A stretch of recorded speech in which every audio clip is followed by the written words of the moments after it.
Jacob looked up, and there was Esau coming with his 400 men. So he divided the children among Leah, Rachel, and the two maidservants. He put the maidservants and their children in front, Leah and her children next, and Rachel and Joseph in the rear. He himself went on ahead and bowed down to the ground 7 times as he approached his brother. But Esau ran to meet Jacob and embraced him. He threw his arms around his neck and kissed him, and they wept. Then Esau looked up and saw the women and children. "Who are these with you?" he asked.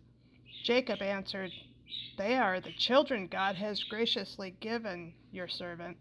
Then the maidservants and their children approached and bowed down. Next, Leah and her children came and bowed down. Last of all came Joseph and Rachel, and they too bowed down. Esau asked, "What do you mean by all these droves I met?" "To find favor in your eyes, my lord," he said. But Esau said, "I already have plenty, my brother. Keep what you have for yourself." "No, please," said Jacob. "If I have found favor in your eyes, accept this gift from me. For to see your face is like seeing the face of God. Now that you have received me favorably, please accept the present that was brought to you, for God has been gracious to me, and I have all I need." And because Jacob insisted, Esau accepted it. Then Esau said, "Let us be on our way. I'll accompany you." But Jacob said to him, "My lord knows that the children are tender, and that I must care for the ewes and cows that are nursing their young. If they are driven hard just one day, all the animals will die. So let my lord go on ahead of his servant, while I move along slowly at the pace of the droves before me and that of the children, until I come to my lord in Seir."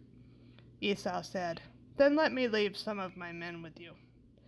"But why do that?" Jacob asked. "Just let me find favor in the eyes of my lord." So that day Esau started on his way back to Seir. Jacob, however, went to Succoth, where he built a place for himself and made shelters for his livestock. That is why the place is called Succoth.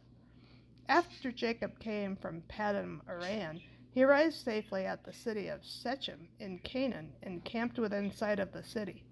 For 100 pieces of silver, he bought from the sons of Hamor, the father of Shechem, the plot of the ground where he pitched his tent.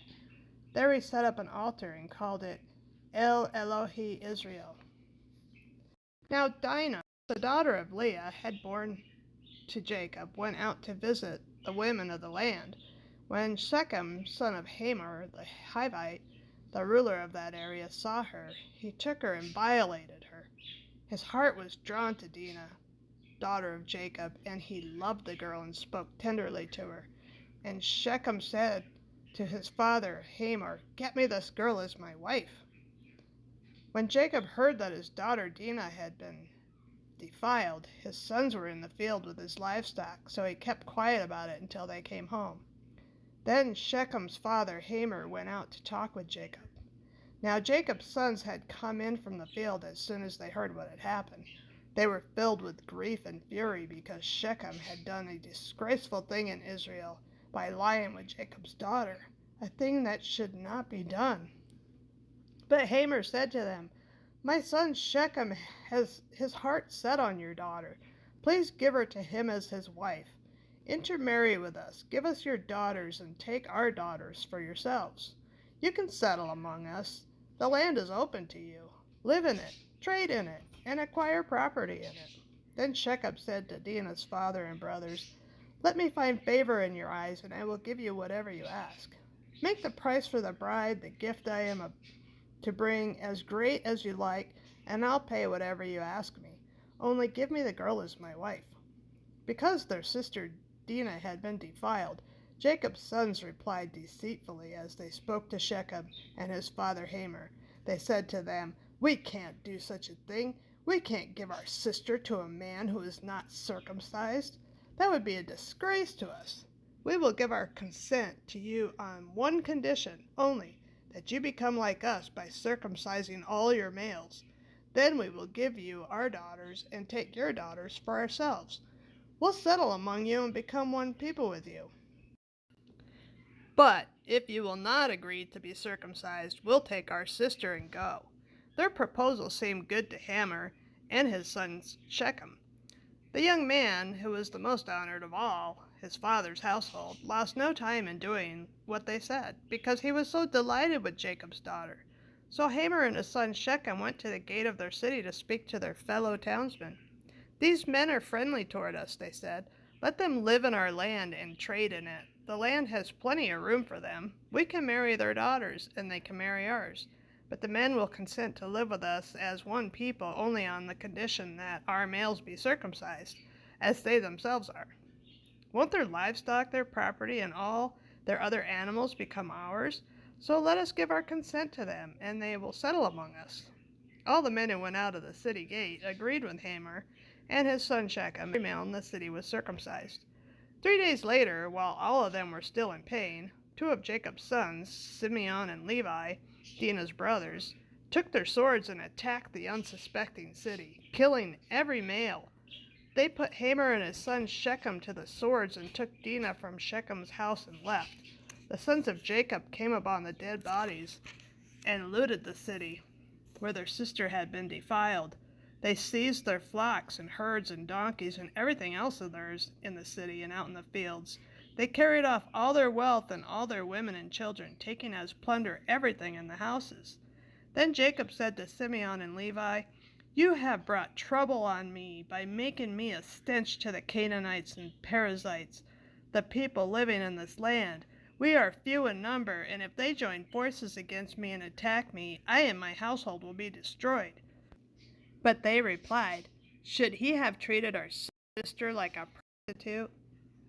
Then God said to Jacob, "Go up to Bethel and settle there, and build an altar there to God, who appeared to you, where you were fleeing from your brother Esau." So Jacob said to his household and to all who were with him, "Get rid of the foreign gods you have with you, and purify yourselves, and change your clothes.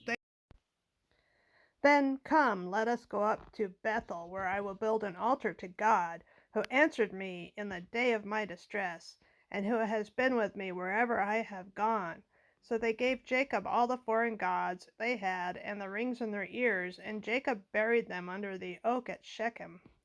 Then they set out, and the terror of God fell upon the towns all around them, so no one pursued them. Jacob and all the people with him came to Luz, that is, Bethel, in the land of Canaan. There he built an altar, and he called the place El Bethel, because it was there that God revealed himself to him when he was fleeing from his brother. Now Deborah, Rebekah's nurse, died and was buried under the oak below Bethel, so it was named Alon Bakuth. After Jacob returned from Paddan Aram, God appeared to him again and blessed him. God said to him, "Your name is Jacob, but you will no longer be called Jacob. Your name will be Israel." So he named him Israel. And God said to him, "I am God Almighty. Be fruitful and increase in number. A nation and a community of nations will come from you, and the kings will come from your body. The land I gave to Abraham and Isaac I also give to you, and I will give this land to your descendants after you." Then God went up from him at that place where he had talked with him. Jacob set up a stone pillar at the place where God had talked with him, and he poured out a drink offering on it. He also poured oil on it. Jacob called the place where God had talked with him Bethel. Then they moved on from Bethel, while they were still some distance from Ephrath. Rachel began to give birth and had great difficulty. And as she was having great difficulty in childbirth, the midwife said to her, "Don't be afraid, for you have another son." As she breathed her last, for she was dying, she named her son Ben-Ani, but his father named him Benjamin. So Rachel died and was buried on the way to Ephrath, that is, Bethlehem. Over her tomb, Jacob set up a pillar, and to this day that pillar marks Rachel's tomb. Israel moved on again and pitched his tent beyond Migdal Eder. While Israel was living in that region, Reuben went in and slept with his father's concubine, Bilhah, and Israel heard of it. Jacob had 12 sons, the sons of Leah. Reuben was the firstborn of Jacob. Simeon, Levi, Judah, Issachar, and Zebulun. The sons of Rachel, Joseph and Benjamin. The sons of Rachel's maidservant, Bilhah, Dan, and Naphtali. The sons of Leah's maidservant, Zilpah, Gad, and Asher. These were the sons of Jacob who were born to him in Paddan Aram. Jacob came home to his father Isaac in Mamre near Kiriath Arba, that is, Hebron, where Abraham and Isaac had stayed. Isaac lived 180 years. Then he breathed his last and died, and was gathered to his people, old and full of years, and his sons Esau and Jacob buried him.